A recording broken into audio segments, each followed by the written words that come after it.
Saudaraku, marilah sebelum kita bersama mendengar dan merenungkan kebenaran firman Tuhan bagi kehidupan kita, mari kita berdoa. Kami bersyukur kepada Engkau ya Tuhan, di sepanjang kehidupan kami, Engkau senantiasa hadir untuk berkarya dan bekerja melalui segala sesuatu yang kami alami. Segala kejadian hidup kami yang ajaib, mewujudkan cinta kasih-Mu dalam hidup kami.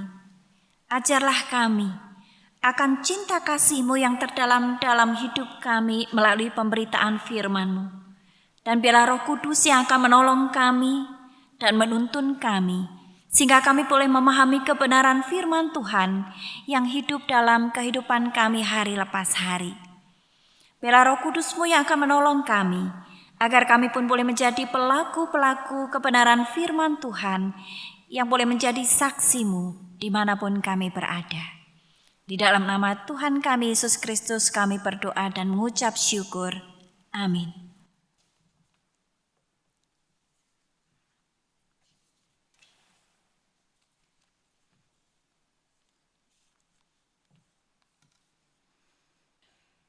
Bacaan pertama menurut Keluaran pasal 20 ayat 1 sampai 17.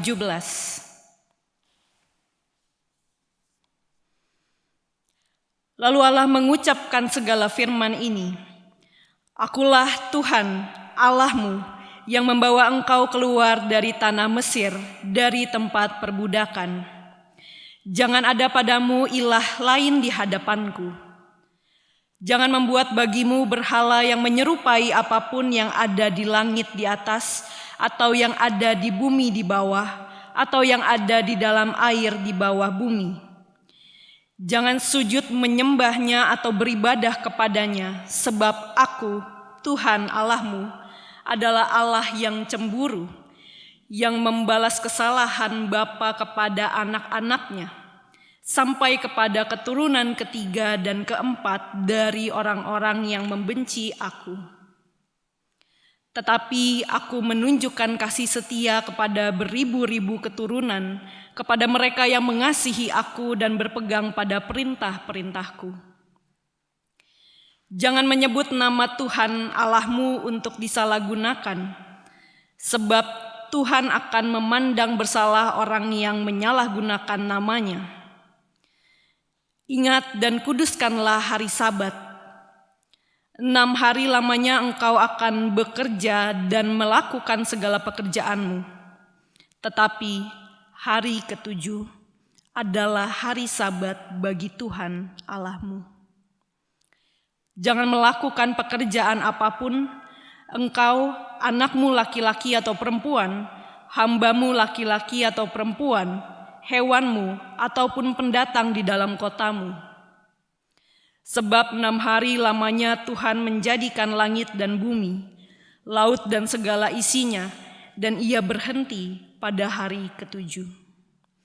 Itulah sebabnya Tuhan memberkati hari Sabat dan menguduskannya. Hormatilah ayahmu dan ibumu, supaya kamu hidup lama di tanah yang diberikan Tuhan Allahmu kepadamu. Jangan membunuh, jangan berzina, jangan mencuri, jangan memberikan kesaksian dusta terhadap sesamamu, jangan mengingini rumah sesamamu, jangan mengingini istrinya, hambanya laki-laki atau perempuan, lembunya atau keledainya, atau apapun milik sesamamu. Demikianlah sabda Tuhan. Syukur kepada Allah.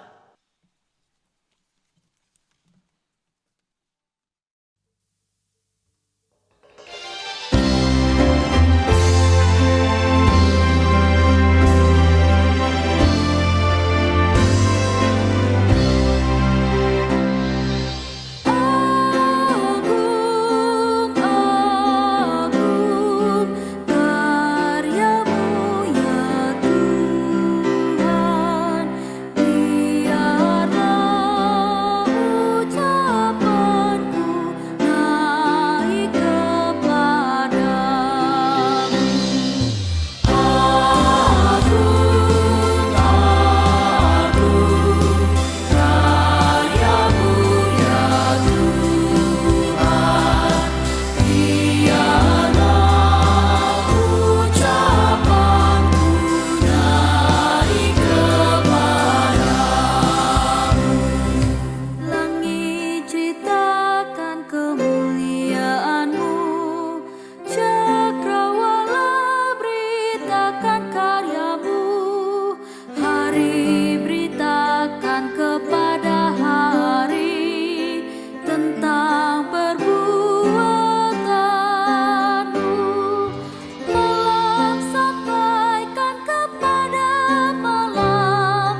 diberikan olehnya. Titah-Mu Tuhan tetaplah teguh, hatiku pun bersuka. Hukum Tuhan itu suci murni, mataku pun percaya. Agung, agung, karya-Mu ya Tuhan. Biarlah ucapanku naik kepadamu, yang berpegang teguh pada Taurat-Mu akan mendapat upah yang besar.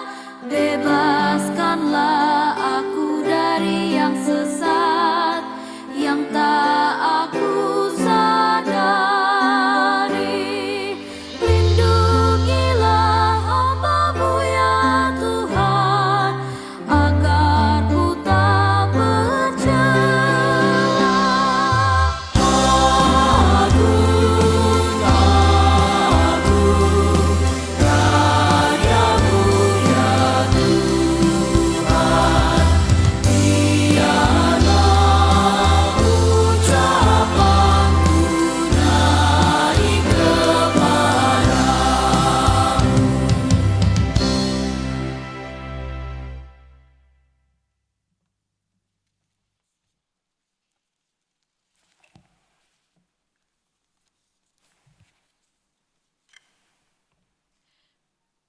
Bacaan kedua terambil dari surat Paulus yang pertama kepada jemaat di Korintus, pasal 1 ayat 18 sampai 25.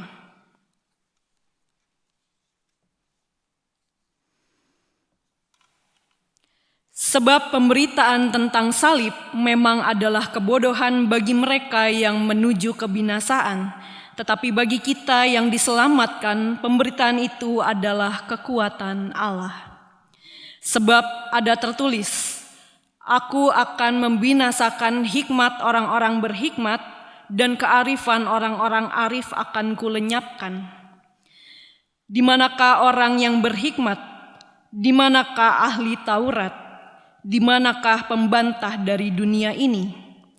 Bukankah Allah telah membuat hikmat dunia ini menjadi kebodohan?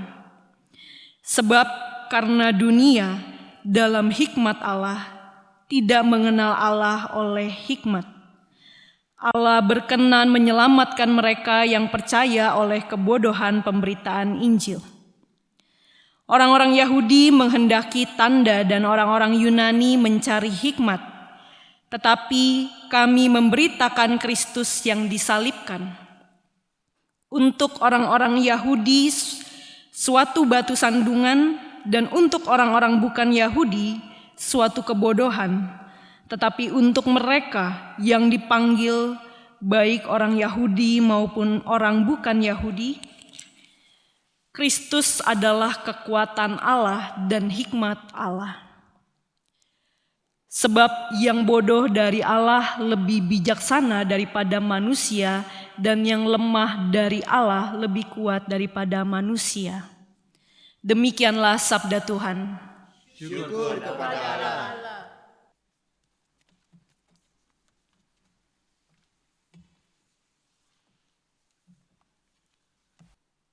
Injil Tuhan kita Yesus Kristus menurut Yohanes pasal 2 ayat 13 sampai dengan yang ke-22. Ketika hari raya Paskah orang Yahudi sudah dekat, Yesus berangkat ke Yerusalem. Di halaman bait Allah didapatinya pedagang-pedagang lembu, domba, dan merpati dan penukar-penukar uang yang duduk di situ. Ia membuat cambuk dari tali, lalu mengusir mereka semua dari bait Allah dengan semua domba dan lembu mereka. Uang penukar-penukar dihamburkannya ke tanah, dan meja-meja mereka dibalikkannya. Kepada pedagang-pedagang merpati ia berkata, ambillah semua ini dari sini. Jangan kamu membuat rumah Bapakku menjadi tempat perjualan. Lalu teringatlah murid-muridnya bahwa ada tertulis, cinta untuk rumahmu akan menghanguskan aku. Para pemuka Yahudi menantang Yesus, katanya, tanda apakah yang dapat engkau tunjukkan kepada kami bahwa engkau berhak bertindak demikian? Jawab Yesus kepada mereka, runtuhkanlah bait suci ini, dan dalam 3 hari aku akan membangunnya. Lalu kata pemuka Yahudi itu kepadanya, 46 tahun orang mendirikan bait suci ini, dan engkau dapat membangunnya dalam 3 hari. Namun yang dimaksudkannya dengan bait suci ialah tubuhnya sendiri.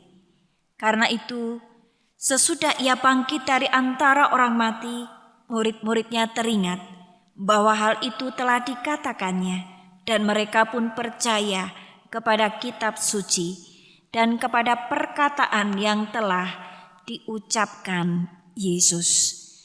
Demikianlah Injil Yesus Kristus. Berbahagialah mereka yang mendengarkan firman Allah dan memeliharanya.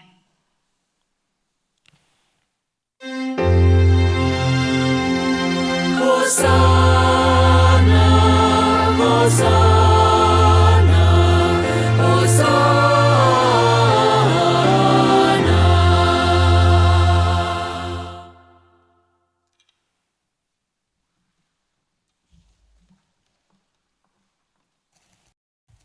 Saudaraku, dalam film yang berjudul The Pursuit of Happiness yang dibintangi oleh seorang bernama Will Smith mengisahkan kisah cinta seorang Chris Gardner, seorang ayah tunggal yang berjuang keras untuk memberikan kehidupan yang lebih baik untuk dirinya sendiri dan juga untuk putranya.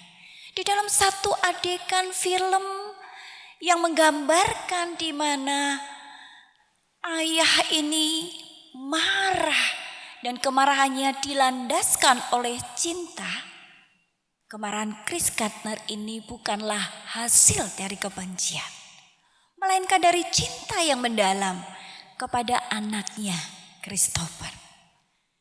Demikian juga saudaraku, ketika hari ini kita bersama-sama di dalam bacaan kita mengenai kisah penyucian bait Allah, kemarahan Tuhan Yesus pun, dari kemarahannya kita bisa belajar 2 hal yang penting. Yang pertama, kemarahan Tuhan Yesus itu didorong karena cintanya yang begitu mendalam kepada Bapanya dan kesucian rumah Allah. Saudaraku, di ayat yang ke-14 dan yang ke-16 dan ke-17, kata pedagang-pedagang merpati, ia berkata, ambillah semua ini dari sini, janganlah kamu membuat rumah Bapakku menjadi tempat berjualan. Maka teringatlah murid-muridnya bahwa ada tertulis, cinta untuk rumahmu menghanguskan aku.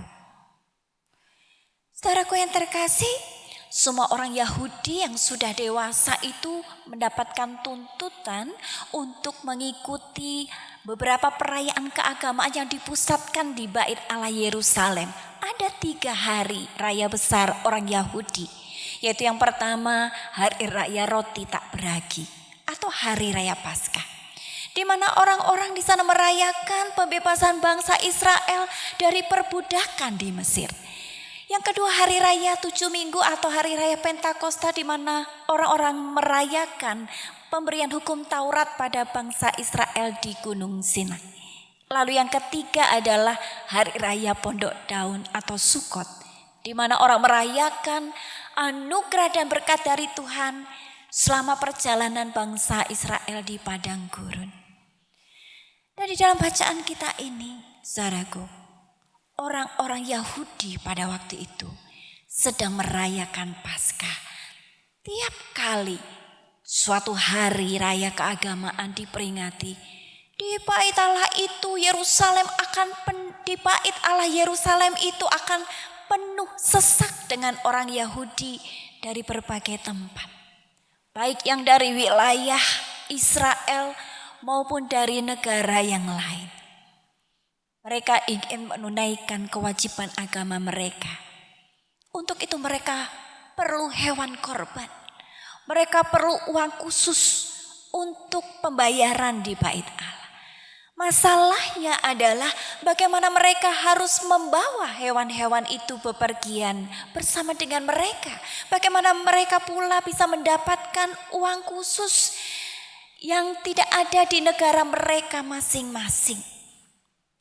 Sebagai solusinya, maka para imam itu mengizinkan para pedagang untuk memenuhi kebutuhan ibadah dari para peziarah itu. Mereka berjualan di halaman bait Allah atau di sekitar luar bait Allah. Bahkan Yohanes mencatat di sana saudara, ada pedagang kambing domba, ada pedagang lembu, burung merpati, dan juga ada penukar uang. Motivasi awal di balik praktek penjualan hewan kurban dan uang bea bait Allah adalah baik. Sangat tidak nyaman saudara apabila para peziarah itu harus membawa binatang-binatang jauh-jauh dari tempat asal mereka. Mereka pun akan mengalami kesulitan untuk mendapatkan uang khusus yang diperlukan. Jadi perdagangan ini membuat praktek ibadah bangsa Yahudi itu menjadi lebih nyaman. Lalu mengapa Tuhan Yesus marah? Penyebab kemarahan Yesus adalah adanya para pedagang yang berjualan dalam bait suci yang kemudian mereka menghalangi orang yang ingin beribadah. Ayat 14 mengatakan dalam bait suci didapatinya pedagang-pedagang lembu, kambing domba dan merpati, dan penukar-penukar uang duduk di situ. Bait suci yang dalam bahasa Yunani hieron bukan hanya menunjuk pada ruang suci dan ruang maha suci saja, tetapi juga menyakup pelataran bait suci itu. Pelataran bait suci adalah tempat orang non-Yahudi itu beribadah. Sehingga dengan adanya para pedagang di sana, maka orang non-Yahudi itu tidak bisa berdoa, tidak bisa beribadah. Di sisi lain, para pedagang memanfaatkan momen itu untuk mendapatkan keuntungan sebanyak-banyaknya. Bayangkan saudara, harga merpati di bait Allah itu hampir 20 kali lipat dibandingkan dengan harga di luar. Belum lagi para imam seringkali menolak binatang yang tidak dibeli di bait Allah dengan berbagai alasan, sehingga orang terpaksa membelinya di bait Allah dengan harga yang sangat mahal. Mata uang yang dipakai orang Yahudi adalah shikal. Jadi jika para peziarah itu membawa mata uang lain, mereka pun harus menukarkan dengan uang shikal yang dianggap sah untuk dipersembahkan di bait Allah. Dan untuk itu mereka dikenakan biaya. Saudaraku, bait Allah yang menjadi kebanggaan, bait Allah yang adalah identitas bangsa, kini menjadi sumber penghasilan besar bagi para imam dan penduduk Yerusalem, terutama pada momen-momen perayaan hari raya orang Yahudi ini. Tuhan Yesus dengan demikian langsung bertindak dengan mengusir para penukar uang dan para pedagang di bait suci itu karena mereka melakukan kesalahan dan dosa yang disengaja. Di ayat yang ke-15 dikatakan, ia membuat cambuk dari tali, lalu mengusir mereka semua dari bait suci dengan semua kambing domba dan lembu mereka.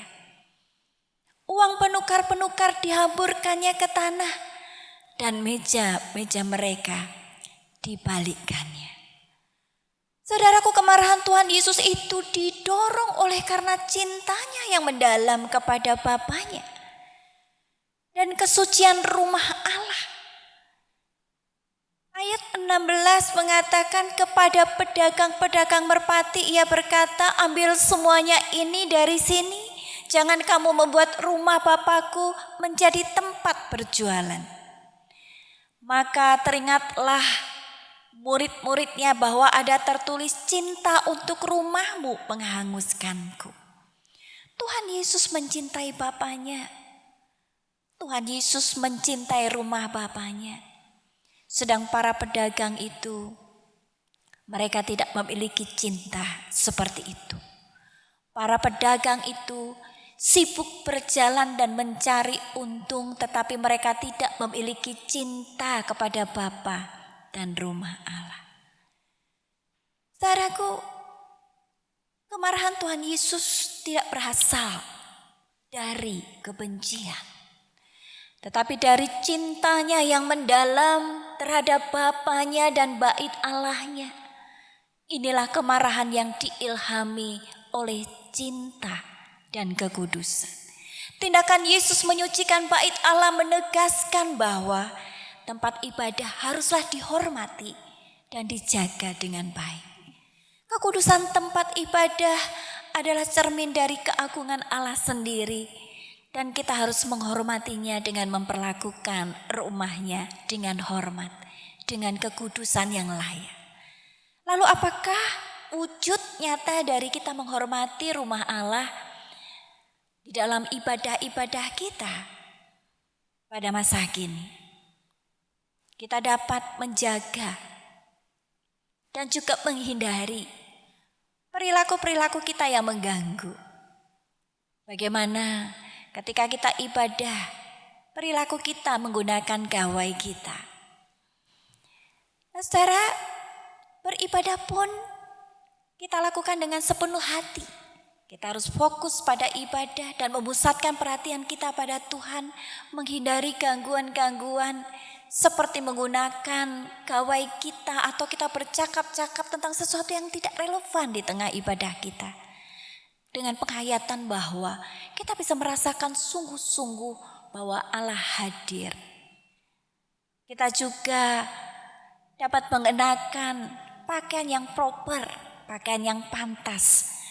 Dan kita menghargai waktu-waktu ibadah kita bersama dengan Tuhan. Karena Tuhan hadir di dalam ibadah itu dari awal sampai akhir ibadah kita. Maka yang kedua, saudara, penyucian bait Allah itu menyatakan bahwa Tuhan Yesus adalah bait Allah yang sejati, yang artinya adalah pusat ibadah kita. Ayat 21 dan 22 mengatakan demikian, tetapi yang dimaksudkannya dengan bait Allah ialah tubuhnya sendiri. Kemudian sesudah ia bangkit dari antara orang mati, barulah teringat oleh murid-muridnya bahwa hal itu telah dikatakannya, dan mereka pun percayalah akan kitab suci dan akan perkataan yang telah diucapkan Yesus. Ayat 19 mengatakan, jawab Yesus kepada mereka, rombak bait Allah ini dan dalam 3 hari aku akan mendirikannya kembali.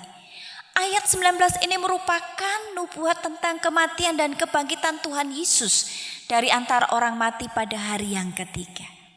Dan kata aku akan mendirikannya kembali itu menunjukkan bahwa Yesus itu bangkit oleh kuasanya sendiri, saudara. Ayat 21 dikatakan tetapi yang dimaksudnya dengan bait Allah ialah tubuhnya sendiri. Kemudian sesudah ia bangkit dari antara orang mati barulah teringat oleh murid-muridnya bahwa hal itu telah dikatakannya. Dan mereka pun percayalah akan kitab suci dan akan perkataan yang telah diucapkan Yesus. Di sini Tuhan Yesus mengajarkan bahwa tubuhnya adalah bait Allah. Kebangkitannya itu telah membuka ibadah yang baru, yang membaharui ibadah yang lama di bait Allah Yerusalem. Nah, saudara, kebenaran tentang Yesus sebagai bait Allah yang baru atau bait Allah yang sejati merupakan kabar baik bagi kita semua. Bagi orang-orang Yahudi yang hidup sesudah kehancuran bait Allah pada tahun 70 Masehi, hal itu adalah kabar baik karena orang-orang Yahudi tidak lagi bisa merayakan berbagai hari raya keagamaan di bait Allah Yerusalem. Tetapi mereka dapat mempercayai Yesus sebagai bait Allah yang baru dan bait Allah yang sejati. Tuhan Yesus juga mengajarkan bahwa penyembahan yang benar adalah dalam roh dan kebenaran seperti yang tertulis di dalam Yohanes 4 ayat yang ke-23. Di dalam roh artinya tidak terikat oleh tempat tertentu atau harus di bait Allah Yerusalem. Sedangkan di dalam kebenaran Tuhan Yesus adalah kebenaran, jadi Tuhan Yesus sebagai pusat ibadah kita. Bahkan di dalam kitab Wahyu Yohanes menggambarkan bahwa di sorga kelak tidak ada bait Allah lagi. Karena Allah dan Yesus Kristus anak domba itulah yang menjadi baitnya.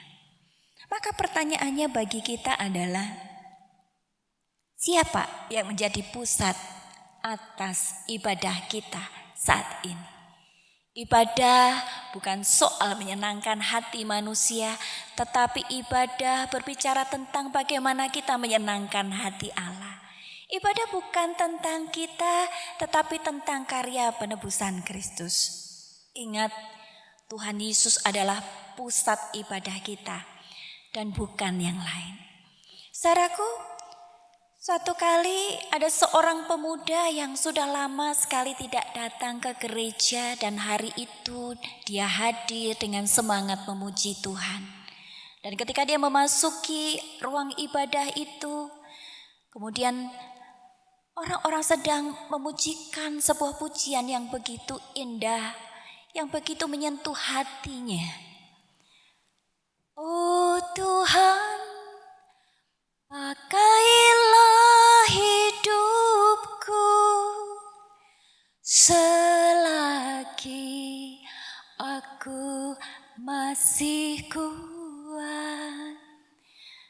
Di tengah ibadah itu, di tengah pujian yang dinyanyikan dan dilantunkan begitu kusyuk itu, tiba-tiba masuklah seorang gadis yang modis, yang gelis melewatinya. Lalu tiba-tiba pujian pemuda ini jadi berubah, saudara. Oh Tuhan, ku cinta dia, sayangi dia, inginkan dia, miliki dia. Saudaraku,